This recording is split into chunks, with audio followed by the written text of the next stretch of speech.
Bom dia, vamos começar hoje nossa aula de artes, é um prazer tê-los novamente, tá? Pra gente começar, peço que vocês peguem o livro de vocês, abram lá na página 22 e 23, que hoje nós vamos começar o capítulo 2, Identidade e Identidades, né? Para começar, pergunto para vocês já pararam para pensar o que faz você ser você? Por que você é da forma que é? Tá? É sobre justamente isso que nós vamos tratar todo esse capítulo 2, tá? Para começarmos, vamos começar primeiro como foi construída a identidade brasileira, né? Para daí a gente partir para onde é que começou a nossa construção, como é para a gente conseguir entender como é feita a nossa construção.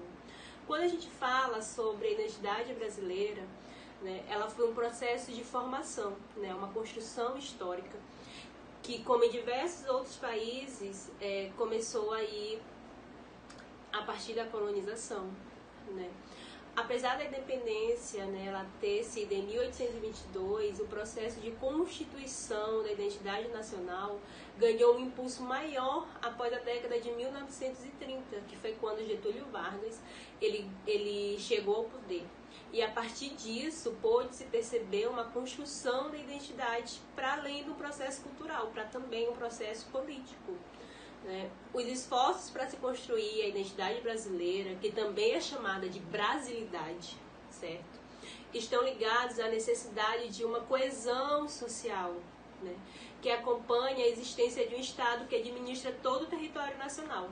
Dessa forma, a manutenção da máquina administrativa, né, do nosso Estado aí, foi o primeiro passo, tá, na construção da identidade brasileira.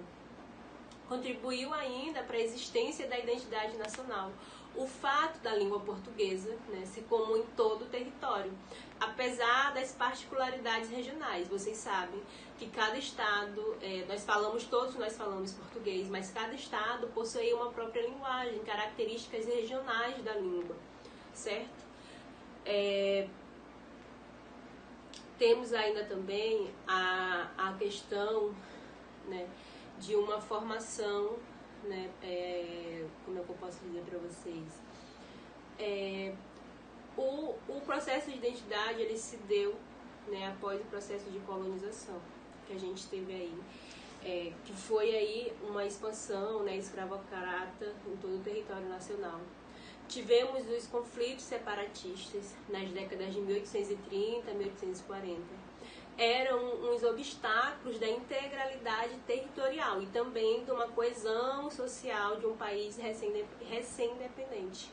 A forma que esses conflitos eles foram reprimidos permite perceber que a violência do Estado contra conflitos sociais, né, que pretendiam alterar a ordem vigente, passou também a ser constitutiva da identidade nacional. A cultura da violência, ela permeou desde o início da formação da identidade nacional. A violência que nós vemos hoje, relatadas aí em vários jornais, ela é uma consequência que tivemos aí do início da nossa formação. Por quê? Porque essa violência que teve aí no início da formação da identidade do povo, ela se permeou até hoje, certo?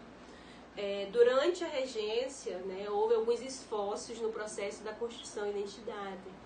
A criação do Instituto Nacional Geográfico, né, em 1938, foi o primeiro passo na tentativa de refletir sobre temas relacionados à nação brasileira.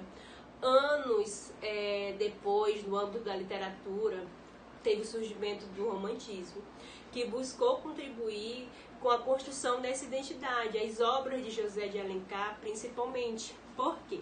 Porque as obras de José de Alencar, elas tentavam aliar a nação brasileira, né, com uma forma de mostrar, né, de trazer aí a mitificação, né, que a gente teve. Ele trouxe aí muitas obras na questão indígena, certo? E isso começou um processo da identificação brasileira que não era só de brancos, tá? O Brasil, ele tem a população miscigenada, né? Não somos só brancos.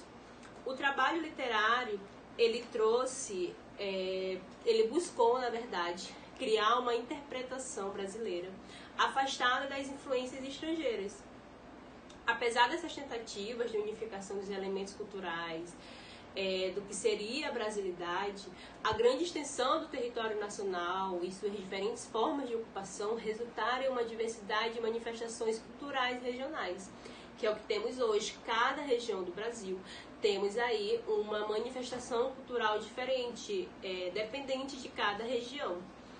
Ao mesmo tempo, né, que a gente teve aí a questão das tentativas de unificação dos elementos, houve esforços para a criação de símbolos nacionais. Um exemplo disso foi o Tiradentes, né, que ele foi aí visto como um herói libertador do Brasil. Tivemos também o movimento modernista de 1920, que buscava encontrar as raízes da sociedade brasileira, afirmando o nacionalismo como um estágio para se chegar, né, ao universal. Para alcançar essa pretensão, Mário de Andrade, ele realizou uma extensa viagem pelo Brasil. E isso, né, para quê? Para ele poder conhecer e estudar os elementos que faziam parte da cultura brasileira. Um esforço nacional estatal para a difusão da cultura brasileira comum, né, para revolecer a Revolução de 1930, com a chegada de Getúlio Vargas, trouxe aí um movimento que acabou construindo aí, né, para a criação de instituições que pretendiam dar uma maior, uniformizar as práticas administrativas. Um exemplo é o Ministério do Trabalho, tá? Que foi aí uma como eu posso dizer para vocês, um grande passo de Getúlio Vargas. Além disso, tivemos uma política de oferecimento de uma educação básica, né, comum.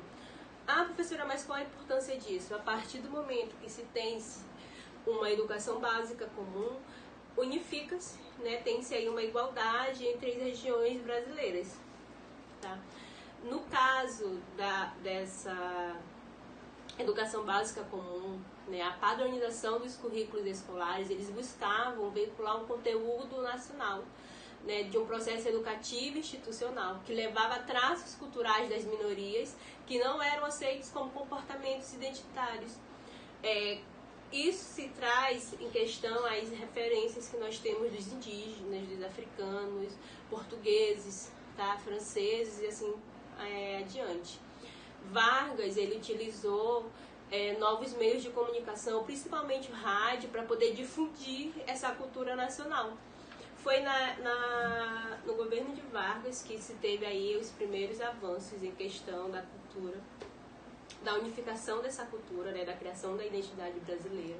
As escolas de samba, por exemplo, foi no governo dele que elas tiveram a oportunidade de ser transmitidas via TV. Além deles, temos o futebol e vários pratos culinários que passaram aí a fazer maior parte, né, da nossa brasilidade. Entre as décadas de 1940 e 1960, a construção da identidade nacional ela passou a ser realizada, levando em consideração a luta do que era considerado uma influência nacional, né, vindo da Europa aí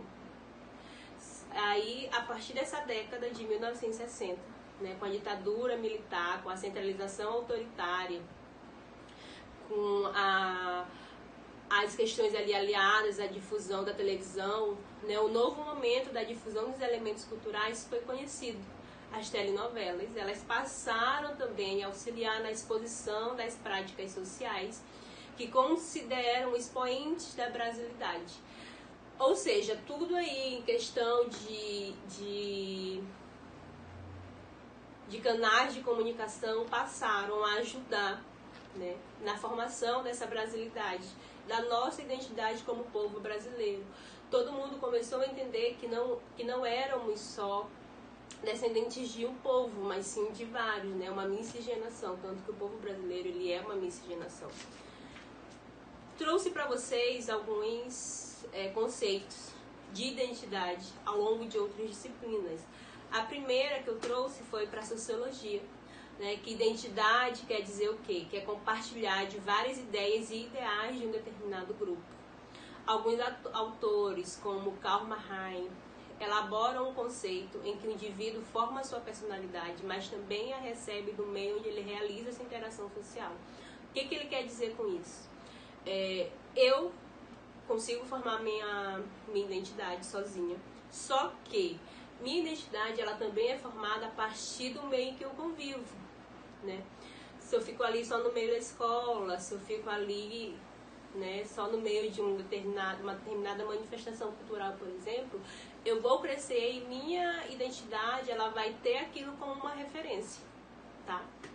Um outro conceito foi para a antropologia, que a identidade ela consiste numa soma concluída de um aglomerado de signos, referências e influências que definem o entendimento relacional de determinada identidade, humana ou não humana. Portanto, né, identidade está sempre relacionada à ideia de alteridade, ou seja, é necessário existir o outro para se definir então por comparação e diferença. Exemplo, eu tenho irmãs, né? Porém eu sou diferente das minhas irmãs, mesmo a gente tendo nascido ali no mesmo meio. A questão da formação individual, elas nos faz diferentes, nos faz pensar diferentes, certo? O outro conceito é para a medicina legal, né? Que identidade é uma série de exames feitos no vivo ou no morto, onde se apuram a raça, o sexo, estatura, idade, dentição, peso, a formação corpórea, sinais particulares, como malformação, sinais, tal, tipo sanguíneo e feições básicas. E para a filosofia, a identidade ela constitui no objeto de cogitações por variados pensadores e correntes filosóficas. Como assim, professora? Na filosofia, tá? O conceito de identidade muda de acordo com o autor que está sendo estudado. Não se tem um conceito único na filosofia. Esse conceito ele varia dependendo de cada autor. Tá? E para o direito, né? Identidade constitui-se no conjunto de caracteres que delimitam legalmente, tornam a pessoa um bem, né, individual e particularizado, que diferencia ele dos demais, e torna, né, ele sujeito a direitos e deveres. É o que acontece com todos nós. Nada do que você já não saiba. E por último, os bancos de dados, né? Para os bancos de dados, o conceito de identidade ele é utilizado para identificar unicamente os objetos dentro de uma base de dados. Dessa forma, cada objeto possui um OUT, que significa unicamente um objeto durante todo o seu ciclo de vida. O que é isso? É nosso CPF, tá? Temos apenas um CPF durante toda a vida. Ah, professora, mas meu avô tinha um CPF e precisou atualizar. Né? Só que esse número novo que deram para eles, ele corresponde também ao número antigo. Tem-se lá sempre o número antigo associado ao seu avô, tá? Isso não muda, ele não vai se alterando.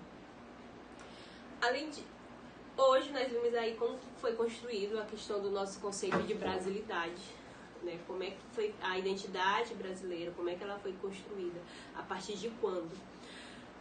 Essa é só uma das aulas que nós vamos ter a respeito desse assunto, tá? Porque como o próprio título, o próprio tema diz, né, é identidade e identidades.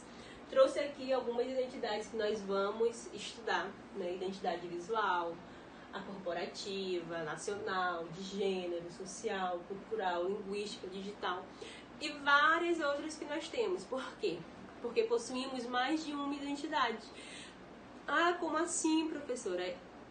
Sua identidade ela vai acabar mudando de acordo com o que você pensa, de acordo com a sua visão de mundo, tá? A gente vai aprofundar isso mais pra frente. Fico aqui hoje com vocês. Respondam a atividade da página 28. Até a próxima aula.